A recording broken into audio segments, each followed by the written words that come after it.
ಜೈಲಿಂದ ಮುರುಘಶ್ರೀ ರಿಲೀಸ್ ಆಗಿದ್ದಾರೆ. ಸದ್ಯಕ್ಕೆ ಕೋರ್ಟ್ ಆದೇಶದ ಹಿನ್ನೆಲೆಯಲ್ಲಿ ಮುರುಘಶ್ರೀ ರಿಲೀಸ್ ಆಗಿರುವಂತದ್ದು. ಬಸವೇಶ ಮುರುಗೇಶನ ಆಶೀರ್ವಾದದಿಂದ ನಾವುಗಳು ಇವತ್ತು ಈ ಒಂದು ಬಂದಿಖಾನೆಯಿಂದ ಬಿಡುಗಡೆಯಾಗಿದ್ದೀವಿ. ಇಷ್ಟನ್ನು ಮಾತ್ರ ಈ ಸಂದರ್ಭದಲ್ಲಿ ಹೇಳ್ತಾ ಇದ್ವಿ. ದಾವಣಗೆರೆ ಶಿವಯೋಗಾಶ್ರಮ ಅಂತ ಅಲ್ಲಿಗೆ ಹೋಗ್ತಾ ಇದ್ದೀವಿ ನಾವು.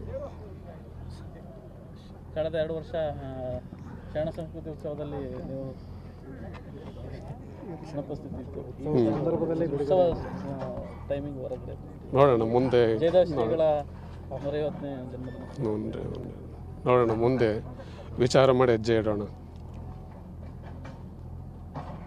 ಜೈಲೊಳಗಡೆ ಯಾವ ರೀತಿ ಎಕ್ಸ್ಪೀರಿಯನ್ಸ್ ಅದನ್ನೆಲ್ಲ ಮುಂದೆ ಬಂದಾಗ ಹೇಳ್ತೀವಿ, ಹೇಳೋಣ ಅಂತೀವಿ. ಇದು ಸಕಾಲ ಅಲ್ಲ, ಇದು ಮೌನ ವಹಿಸುವಂಥ ಕಾಲ. ಇದು ಕಾನೂನು ಹೋರಾಟದಲ್ಲಿ ಕಾನೂನು ಹೋರಾಟ ನಡೀತಾ ಇದೆ. ಸತ್ಯಕ್ಕೆ ಜಯ ಸಿಗಬಹುದು ಅನ್ನುವಂಥ ನಿರೀಕ್ಷೆ ಇದೆ.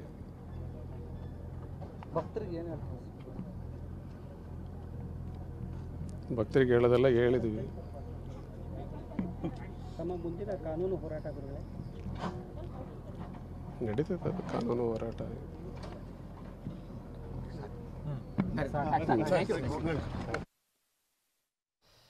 ಇದು ಮುರುಘಶ್ರೀಗಳ ಮಾತು. ಪೋಕ್ಸೋ ಪ್ರಕರಣದಲ್ಲಿ ಮುರುಘಶ್ರೀಗೆ ಬಿಗ್ ರಿಲೀಫ್ ಸಿಕ್ಕಿದೆ. ಮುರುಘಶ್ರೀ ಬಿಡುಗಡೆಗೆ ಚಿತ್ರದುರ್ಗದ 2ನೇ ಅಪರ ಜಿಲ್ಲಾ ಮತ್ತು ಸತ್ರ ನ್ಯಾಯಾಲಯ ಆದೇಶವನ್ನು ಹೊರಡಿಸಿರುವಂಥದ್ದು.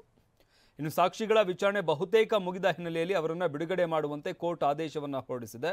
ಇನ್ನು ಹಿಂದೆನೇ ಮುರುಘಶ್ರೀಗೆ ಹೈಕೋರ್ಟ್ ಜಾಮೀನನ್ನು ನೀಡಿತ್ತು. ಆದರೆ ಸಾಕ್ಷಿಗಳ ವಿಚಾರಣೆ ನಡೀತಾ ಇದೆ, ಸಾಕ್ಷ್ಯ ನಾಶಪಡಿಸುವಂಥ ಸಾಧ್ಯತೆ ಇದೆ. ಆ ಕಾರಣದಿಂದಾಗಿ ಅವ್ರನ್ನ ಬಂಧನದಿಂದ ಮುಕ್ತಿಗೊಳಿಸಬಾರ್ದು ಅಂತ ಕೋರ್ಟ್ ಆದೇಶವನ್ನು ನೀಡಿತ್ತು. ಈಗ ಸಾಕ್ಷಿಗಳ ವಿಚಾರಣೆ ಮುಗಿದಿರುವಂಥ ಹಿನ್ನೆಲೆಯಲ್ಲಿ ಸದ್ಯಕ್ಕೆ ಬಿಡುಗಡೆ ಭಾಗ್ಯ ಸಿಕ್ಕಿದೆ.